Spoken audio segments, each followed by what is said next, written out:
Rasulullah meninggal dunia, wafat. Adakah sahabat-sahabat pergi minta apa-apa dengan dia? Tak ada. Kita nak dalil yang macam tu? Tak ada.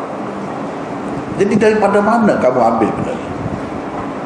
Yang kemudian melarang akhirnya sampai tawasul dengan capal Nabi tu. Tawasul dengan capal Nabi tu akhir-akhirnya punya dahsyat. Benda ni sudah meresap juga dalam masyarakat kita. Jadi kalau kita ingat, bayangkan lakaran capal Nabi itu, kita minta dengan Allah SWT apa-apa dengan berkat capal itu, kita akan terpelihara, kita akan bahagia, kita akan begini-begini. Dari mana asal? Baik, Nabi pakai capal macam tu ke? Sepanjang ayat dia capal macam tu. Di mana dalil yang terang, hadis yang sahih sebut bentuk dia macam tu? Mana? Sehingga kita nak fikir, nak bertawasul pula dengan replika ataupun bentuk capal itu. Daripada mana muncul? Tak ada.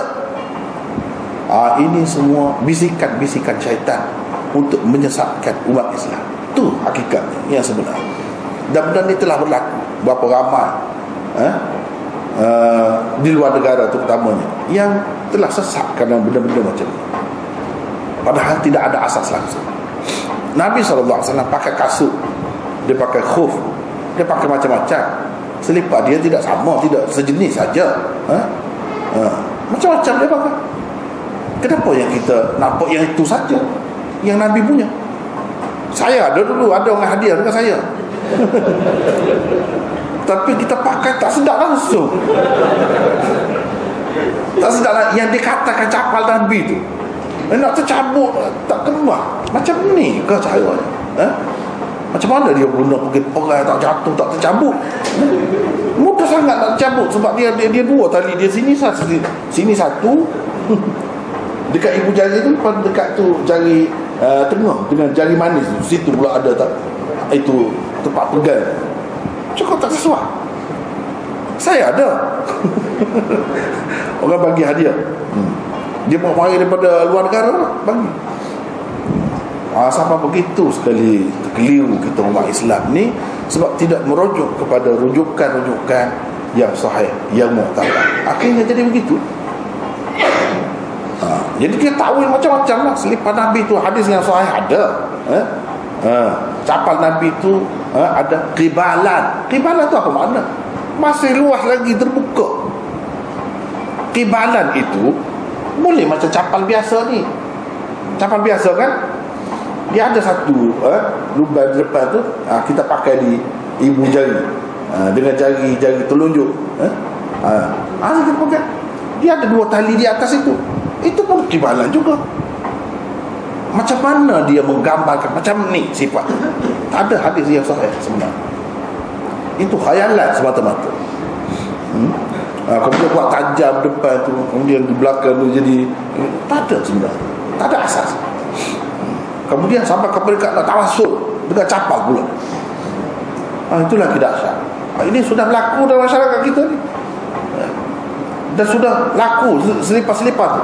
Sekarang dia dijual. Bukan sekadar tu saja, nak ambil berkatnya, kopiah pun ada lambang campai juga. Tak perasan? Di kopiah ni pun ada juga.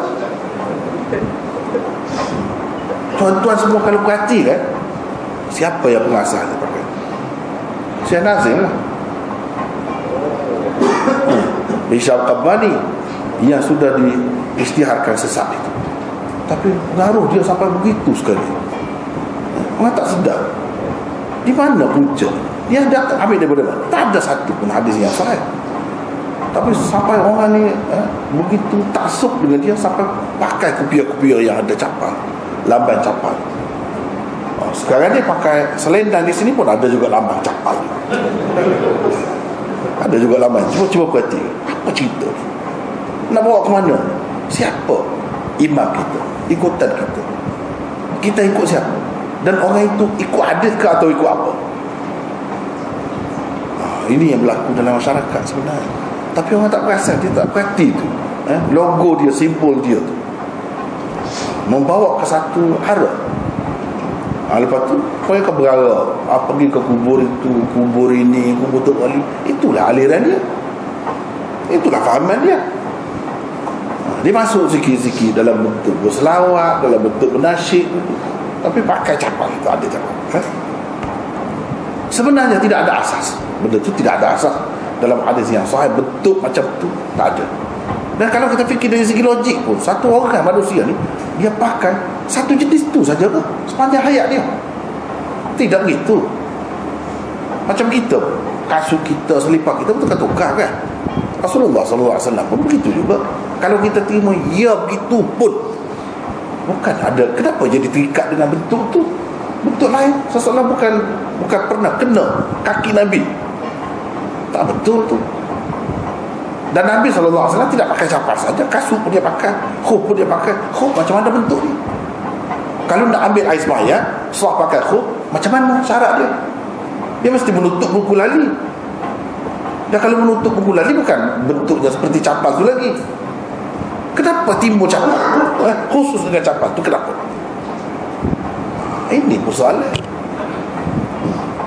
Jadi kalau cari dalam hadis tak ada. Tapi mereka ni sudah biasa dengan riwayat-riwayat yang maudhu, yang mengaruh, dia sanjung. Dia anggap itu bagus, mulia. Macam-macam lah sanjungannya terhadap capal itu, ditulis sebelah ni macam-macam sanjungan. Ya betul lah, kalau capal itu capal Rasulullah, bukan capal Rasulullah saja, apa-apa pun sisi Rasulullah, sikap Rasulullah, apa-apa pun bagi kita memang terlalu mulia, lebih istimewa. Tapi apa perlu kita terikat dengan benda macam tu? Macam benda tu ada dalam riwayat yang sahih. Sekurang-kurangnya kalau ada macam cok cincin Nabi tu, Muhammad Rasulullah, Allah di atas, Rasul di tengah, Muhammad di bawah, itu jelas ada dalam kitab-kitab yang sahih pun ada. Tapi kalau yang macam ni mana ada? Sehingga jadi satu syiar pula, satu kumpulan berasaskan benda. Tak ada asas, tak ada benda yang boleh dijadikan asas yang kukuh sebenarnya. Itulah